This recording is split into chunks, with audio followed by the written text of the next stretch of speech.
Hello, everybody. Hi, hi. Welcome today. And thank you all for waiting. I had to grab my water and let my puppy Fisher in. Well, he's not a puppy anymore, but he's always a puppy. Welcome, everybody. And if you can come on camera, please do. It just feels more fun that way, I guess. Um, So I want to make sure I'm recording, and I am. And if you would, just as we're all coming on here in the chat, just type in perhaps how you are feeling, as well as one word check-in on how you're feeling and where you are in the world. So if you just would type that into the chat, that would be fantastic. And then we'll get going in one more minute here. As soon as I'm done with my lunch, ginger snaps, I'll turn on the camera. Busy and hectic. I get it. Don't you worry about a thing. Marissa says, grateful from Australia. Oh, yeah, I'm grateful too. And I'm so glad you're here. What time is it there now? It's probably 6:30. Is that right? In the morning? Yeah, close to 6:30 a.m. So not quite as bad. Not as bad as the 2:30 a.m. one that I was on before. Oh, you know. So anybody else just type in a one word check-in and on how you're feeling and where you are in the world, and that would be great. And then we'll get going in just one more minute. Um, I'm excited to talk with you today. I have to tell you, my shirt says chill.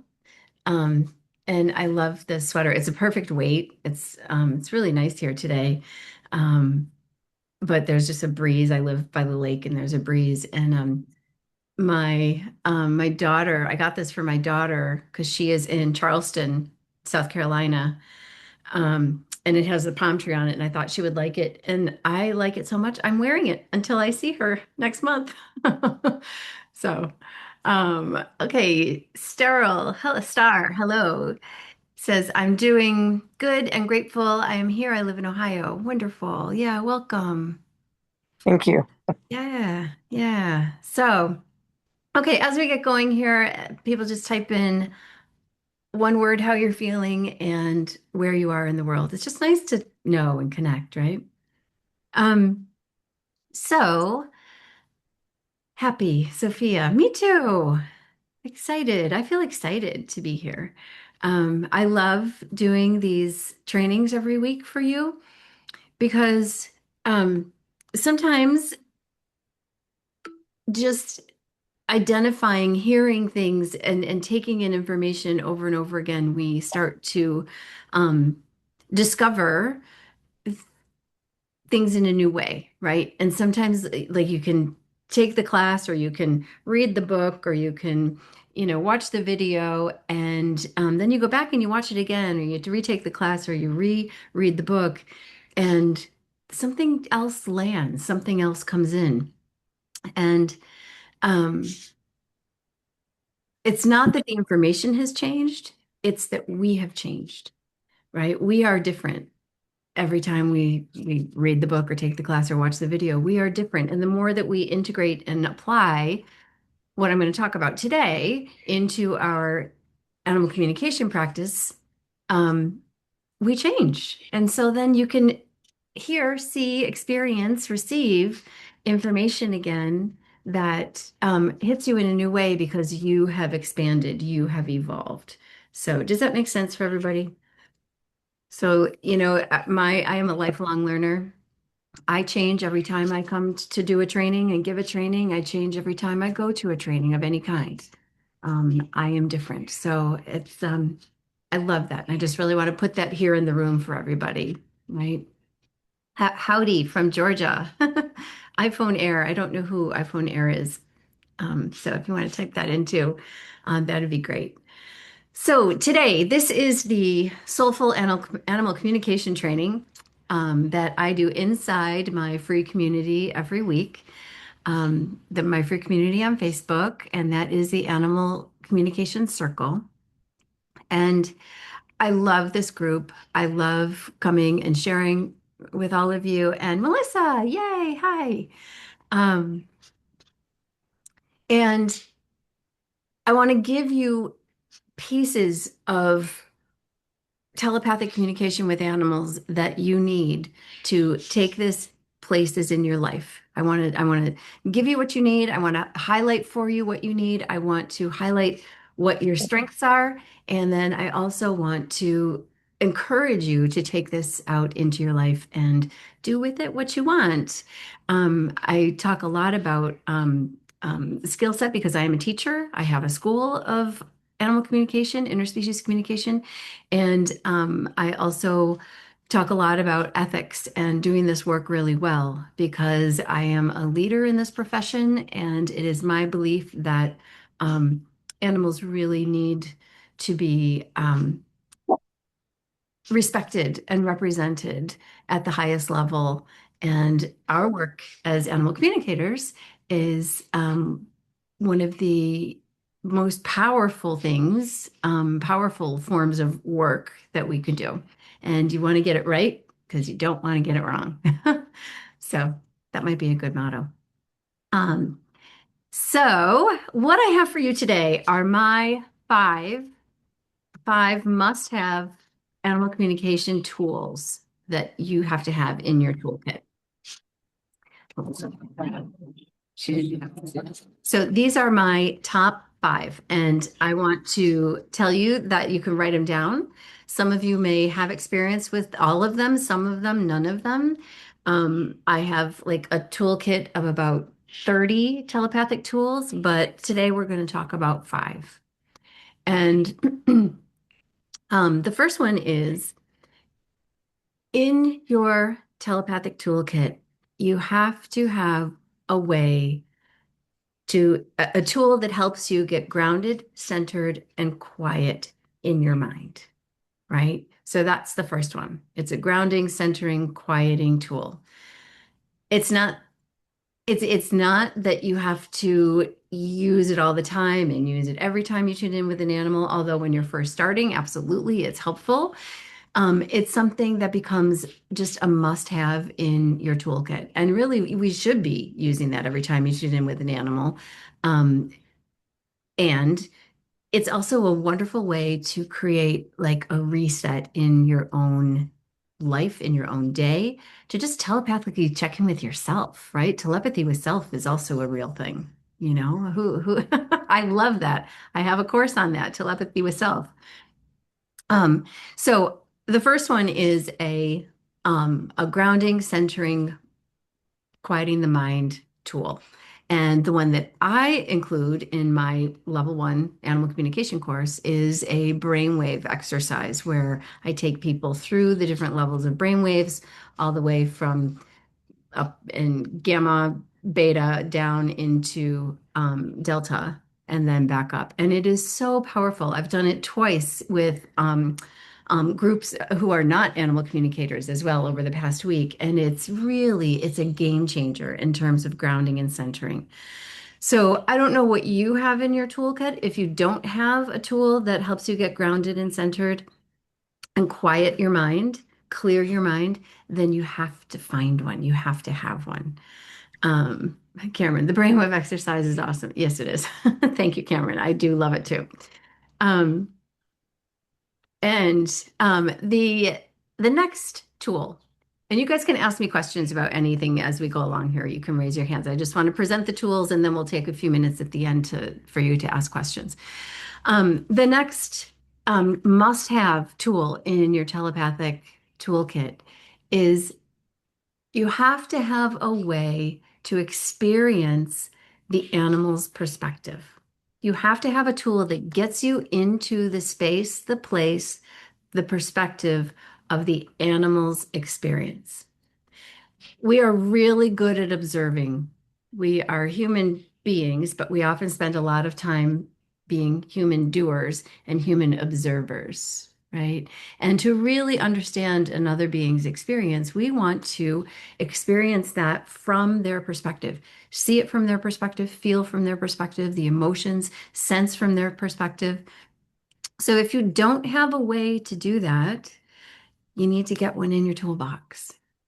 All right. I have a really beautiful tool that I teach people where we move into an animal's being and into an animal's body. Now, I say that very well boundaried as well. We're not moving in and doing things for them and with them at all. It's just simply to shift perspective.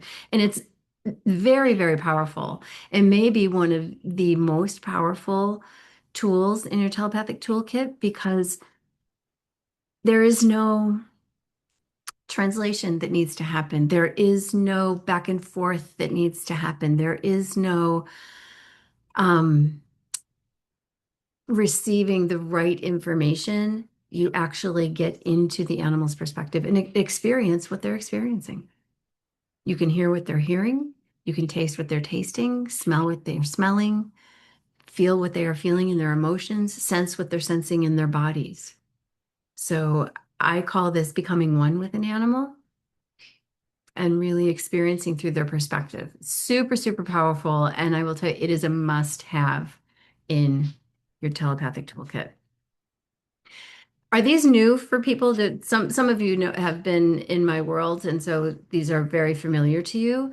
Um, but are these new or familiar for people? And you can just type that in the chat as well. Um, the next one, number three, um, important, powerful telepathic tool in your toolkit is having a tool or a technique that allows you to identify and get in touch with all of your own sensing abilities and then open those up. Open up your sensing channels so that you can feel, receive what is coming from the animal. Lori says they're familiar. Yes. Like Cameron says, I'll never forget the fish taste. Ugh. Right. Star says familiar. Marissa, new. Okay, great. This is good. Um, yeah, and you know what? Even if you've heard these before, it's so important to think about them because how many times when you go to tune in with an animal, right? And it just kind of happens. But you want to receive more, you want to understand more, you want to feel more depth or more detail or more complete understanding. And this is where these come in, right? You can apply one, two, three, four, five of them, all in the same connection and communication, right? So, that third one was opening your senses and having a tool, having a way, having an experience that allows you to really get in touch with your senses and then open up those channels. I teach this in my level one class, which is also the animal communication immersion weekend. That class is the one and the same. Um, just delivered a little bit differently, which I do from time to time. I change up the way the format that I deliver my courses because I like to experience change and do things differently. I'm a curious sort who likes to experience change. So that third one is telepathic sensing and opening up all of your sensing channels. The fourth is taking your awareness, I call it expanding awareness, but taking your awareness, being in your own awareness, and then allowing that to expand out to include the animal's awareness and so much else all at the same time. It's kind of like this, I'll use it, I guess, to describe almost like feeling like an amoeba of awareness around me. And it's really, really powerful because we can sometimes over focus. Does anybody ever feel like when you're tuning in telepathically with an animal that it can feel sometimes like you're over focusing or over trying, or there's something that you want to find out, whether it's about an animal's comfort or something that they are needing, and we get really focused on that one thing? This expanded awareness allows us to be so open, so expansive that we can receive what is there and what else is there and what else is there. Lots and lots of important information, not just that one thing that we want to know about, right? So expanded awareness um, is the fourth one. And this one might be new for all of you, I don't know. But this one I absolutely love. This is the fifth one. And it comes into play because most people, when they come to animal communication, wanting to learn, wanting to practice, wanting to develop their skills, wanting to help animals be understood and help people understand their animals, is they want to receive information telepathically. Well, who doesn't, right? Like that's the kind of that's the hard part, right? Like, um, but people forget about the real power and importance of sending information clearly. Because when you practice sending information clearly, when you are able to send telepathic information clearly, you get really, really good at receiving. You get really, really good at receiving. The more that we develop the ability to take a concept, a meaning, a feeling, a whole, whatever it is that we want that animal to know, and fill it in with so much information, and then actually convey that to them, boy, your abilities to receive expand, I mean, tremendously. Really. I am not kidding. It's kind of like cooking, right? Like when you get really good at cooking and you really enjoy, um, mixing things together and coming up with the different flavors and nuances and things in recipes, right? You get really good at tasting those things because have like thought about what's gone into them. You've thought about how to put it all together. You've developed a way to put things together and then be able to pick out of the final product, right? All the different pieces and you're aware of what they are, right?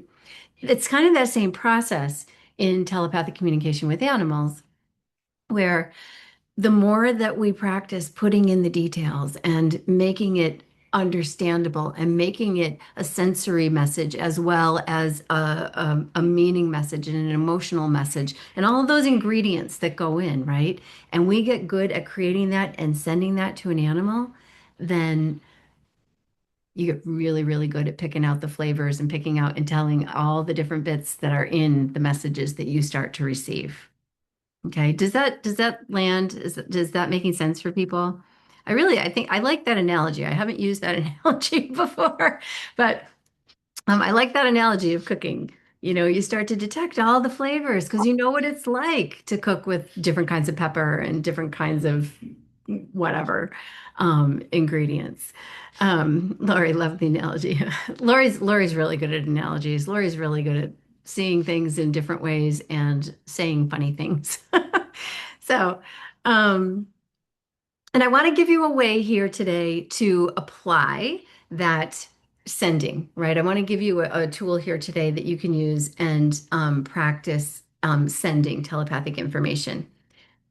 I had a student say that when she was first learning, she felt like she was trying to like launch a feeling out of her chest, right? Because we talk about opening the heart center and sending a message through your heart, and it was like this, efforting out.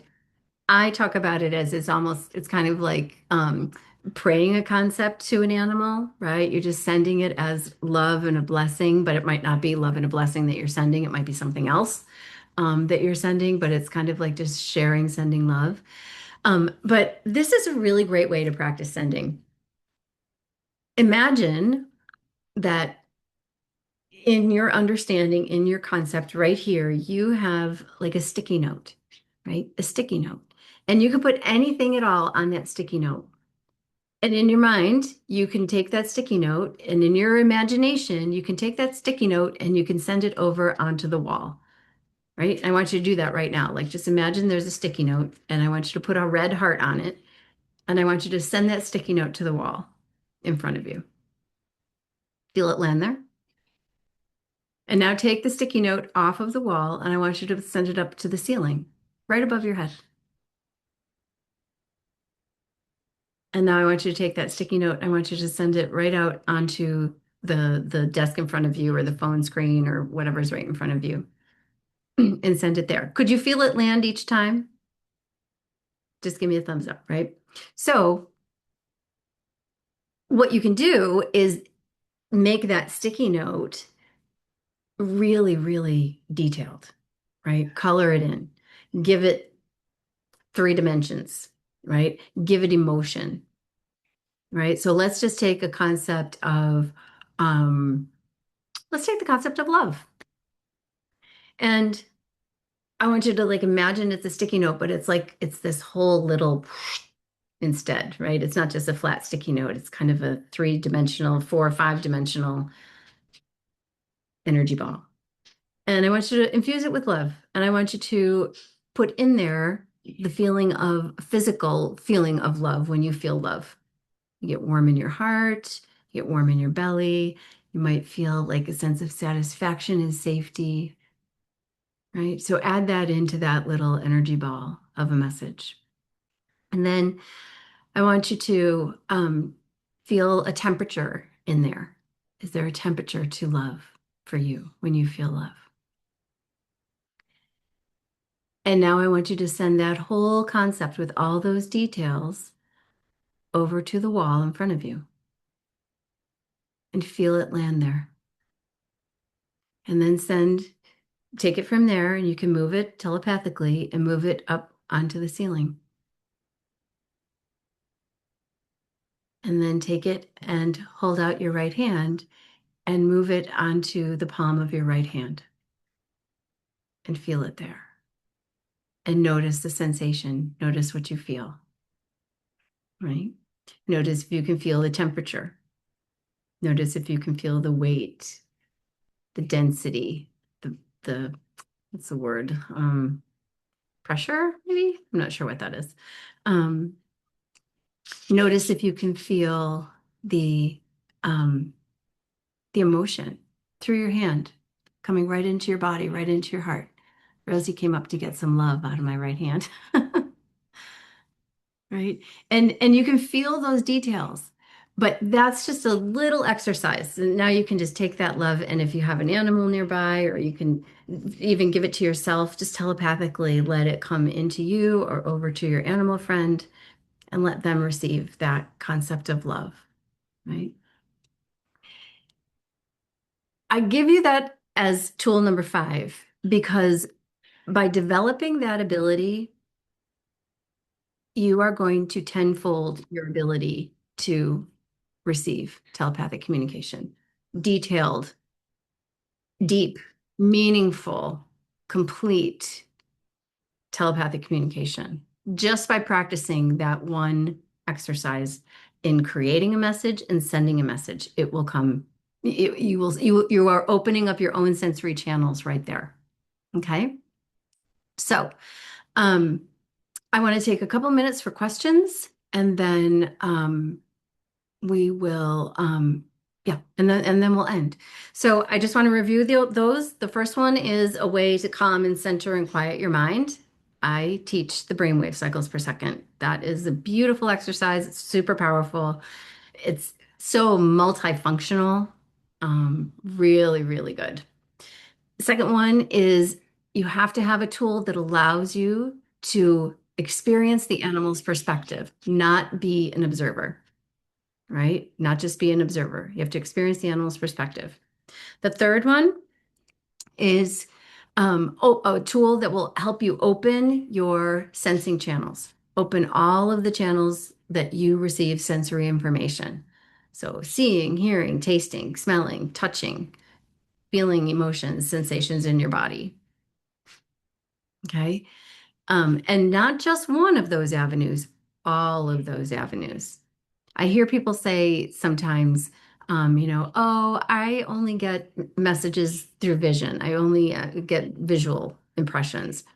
And what I say is, well, you just haven't opened up to receiving auditory information or sensory information or emotional information yet. It's not a matter of that's limiting. It is limiting you by saying that you only have one one sensory channel that's open. It's very limiting and it's limiting to the animal, right? But what you need to know is that it's our job to develop those other sensing channels. And we can do that so easily in so many ways. Um, but you have to have a tool in your toolkit that helps you get all of those open and that you're aware of them. The next one is expanding your awareness, being able to take in what else is there, not just the little bit of information or the detail that you want to find out to help your animal. There's so much more to understand, right? It's not like it's just a one word answer. There's so much to receive and understand. And then the last one is develop your ability to form a concept that and send it to an animal in completion with all the details that you would like to be able to receive, all the kinds of details that you would like to be able to receive. And the more that you practice doing that, your ability to receive will, it'll blossom. It'll open up tenfold. So that's what I have for you today. Those are the training points, 5 things in your toolbox. Um, I can take questions for just a couple minutes. Oh, look, it's 4:44 here. Well, it's 1:44 where you are, Cameron. Um, yeah, does anybody have questions? And if you don't, that's okay too. This is yeah, let it be easy. Um, are any of these tools new for any of you? Or is there one that you feel that you really like, oh, I could really work on that. I really need that in my toolkit. You guys can type it in the chat. That would be great. And if not, then we'll end for today. Um, so I am here to support you in developing your skill set. I am here to help you and give you the tools that you need. Um, is there you know what, Lori, I have that in my you got that in level 1 for sure and in other places. So yeah, I can get that to you. Absolutely. It's been in courses that you've taken.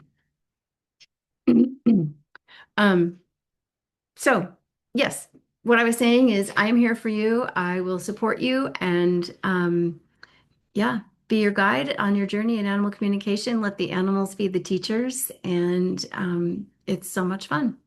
So thank you so much, everybody, and I will see you next week, Tuesday, if not sooner, many of you, um, if not sooner in the membership or in a course. So all my love to you. Thank you all for coming. Bye. Thanks.